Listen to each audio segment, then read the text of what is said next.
tia gitara ve ianao a, te hiala voly a, mba tianao ihany koa hoe mba misy zavatra azonao atao rehefa avy miasa, natao a ho anareo izay 20 hatramin'ny 20 taona ity cours izay omenay ity. Marihana fa izahay dia afaka mandray ny olona amin'ny niveau rehetrarehetra, na ho anareo izay vao manomboka ohatra ny débutant, moyen, eo ny avancé ary indrindra ho anareo izay efa te hiroso hoe ataonao fidiram-bola na ataonao asa ilay fitendrena gitara dia misy ny niveau professionnel. Ny tanjontsika dia izay ahaizanao aingana kokoa dia izay mahatonga anay nanao an'ilay atao hoe cours en ligne VIP.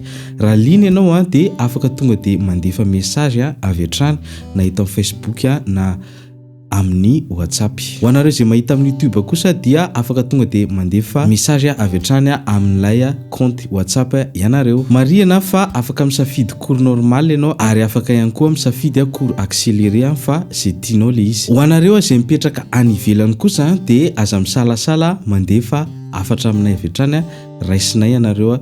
Tsisy atahorana ny resaka paiement fa milamina tsara daholo zany rehetrarehetra zany.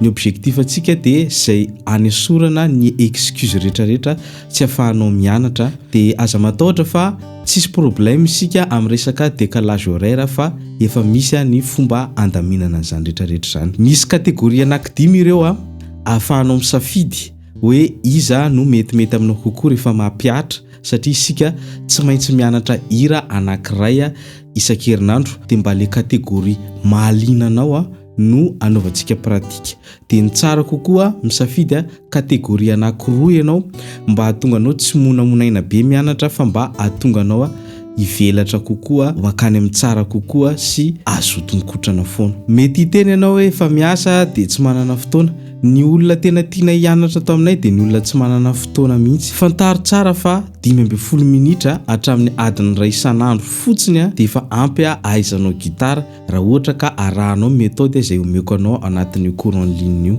Dia mety hiteny sika hoe reny vidéo eto amin'ny page na amin'ny chaîne YouTube reny ihany ve no alefao dia tsy izany mihitsy tompo, fa ao amin'io cours io dia tena hafa mihitsy lesona omenanao sady voara-maso ianao, afaka manontany, afaka manao appel vidéo, afaka manao appel audio, zany rehetrarehetra zany nefa au choix fa misy ihany koa fomba hafa ahatonga anao mety hoe tsy handany connexion betsaka fa raha ho anareo izay tsy mijaly connexion mety tsara aminao io na amin'ny alina ianao na amin'ny maraina na atoandro vao afaka. Zay ara fa dia manantena ny ahitanao hianatra izay, saotra betsaka.